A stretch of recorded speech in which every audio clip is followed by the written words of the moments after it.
I don't think people realize how popular Grand Regent Thragg has been. Even before his design was shown in the Invincible teaser trailer, and before he was shown in the Season 4 trailer. Explanation videos, versus videos, and edits of Thragg have been around before his recent announcements, such as the epic reveal of his voice actor, Lee Pace. To fully understand his current popularity, let's bring it back to what made him popular in the first place in the Invincible comics. For the next two parts of this video, I'll touch on Thragg's biggest moments and feats, and then I'll dive into whether Thragg's appearance in the series will be accurate to its source material. Thragg's first appearance was in Invincible Returns issue number 1. After Invincible defeated Conquest, he returned to Thragg for forgiveness. Despite Thragg wanting to kill Conquest, he still sees him as a convenience to the Viltrum Empire. All of this leads to Thragg sending fellow Viltrumites Lucan, Conquest, and Randy to kill Mark Grayson, including his allies. In these first panels of him, he's portrayed as an intimidating and authoritative figure. This stems from his brutal origin and the origins of the Viltrum Empire.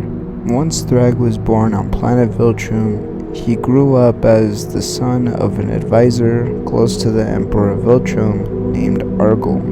Thragg has been trained in many aspects of combat since birth, being raised to become the strongest Viltrumite. Once Viltrum witnesses Emperor Argel being killed by another Viltrumite named Thetis, leading to Thragg fighting in the Viltrumite Civil War for the sake of the Viltrum Empire. The war lasted for centuries, going to show that Thragg is thousands of years old, equipped with not just battle experience but authoritative experience, especially after the war ended, due to Thragg keeping his title and leading the strongest Viltrumites as the strongest of them all.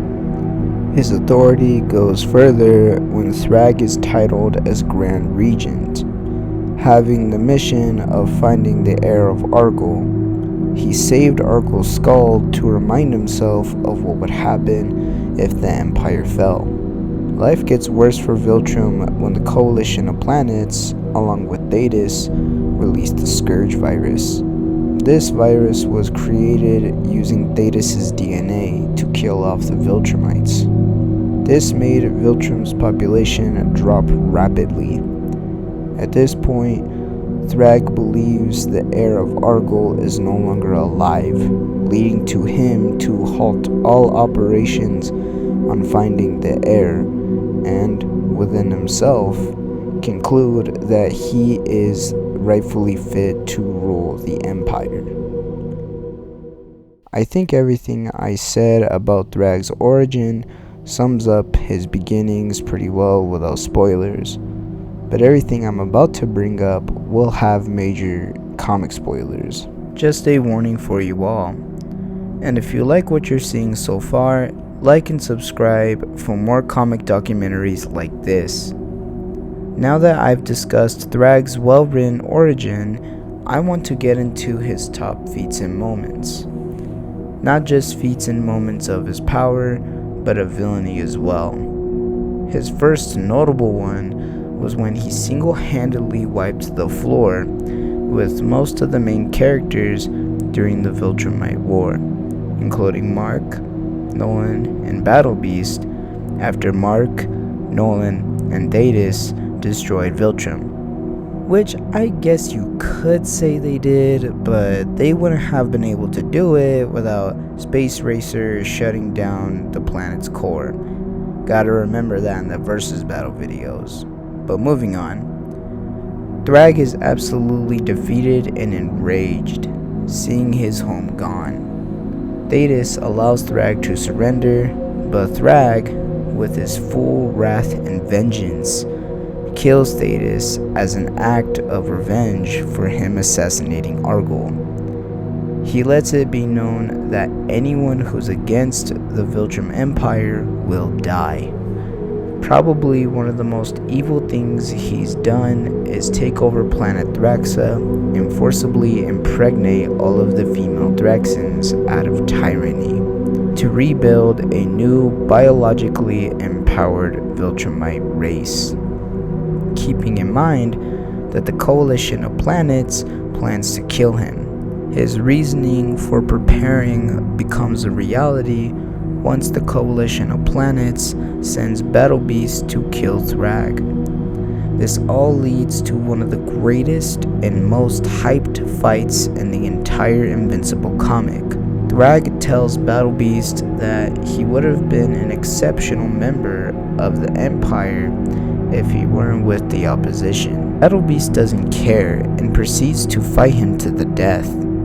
Their confrontation is interrupted by dangerous aliens known as Ragnars, and Battle Beast helps Thragg for the sake of an even match. But Thragg is the first to get injured by the Ragnars.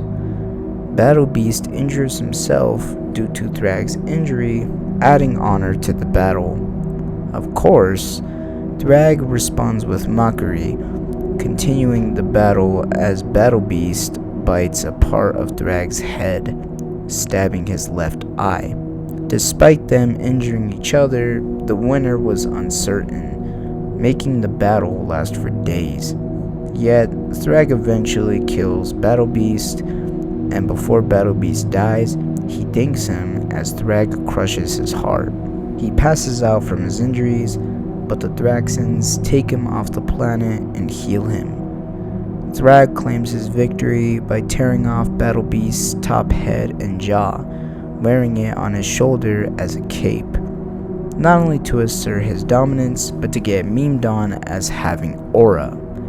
But this has already been happening due to that clean-ass hairline. Not only has Thragg been hyped for and anticipated, but so far isn't worrying the fan base about whether if he'll be faithful to the source material.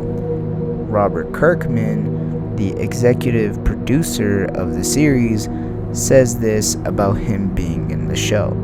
He's kind of the next step beyond Conquest, the same way that Conquest was in some ways the step beyond Nolan from the first season. And yeah, I think that he's just an all-consuming threat. He's a bigger threat than Invincible has ever faced. He already sounds accurate to what Thragg is in the comics. Robert gets more detailed on his voice actor, Lee Pace, and how he goes about getting the portrayal across. And one thing that Lee absolutely excels at is using his calmness and exuding confidence to show just how powerful he is. And that's something that in his Thragg portrayal that he's really embraced. It's a bonus to know that the voice actor will be doing an accurate portrayal of Thragg. There's no doubt about the quality due to his performance as Yondu in Guardians of the Galaxy. Now, as far as everything I've covered, I believe the Invincible and comic book fandom are at peace with what we're getting of Thragg in the series. Everyone who has talked about Thragg in the comic community seems positive and excited about Thragg's upcoming appearance. At the end of the day, as long as he's the same juggernaut of a threat he was in the comics, then I don't think we have anything to worry about. We've seen the Invincible series adapt the comic faithfully while making changes for the sake of storytelling. One thing I can say about the changes is that recently I haven't seen an adaptation get changed in order to be better, which is why I don't have any complaints about the writing. What are your guys' thoughts on Thragg appearing in the series? Let me know in the comments. And if you want more documentaries where I talk about comic stuff that no one else is talking about, like and subscribe and stay safe.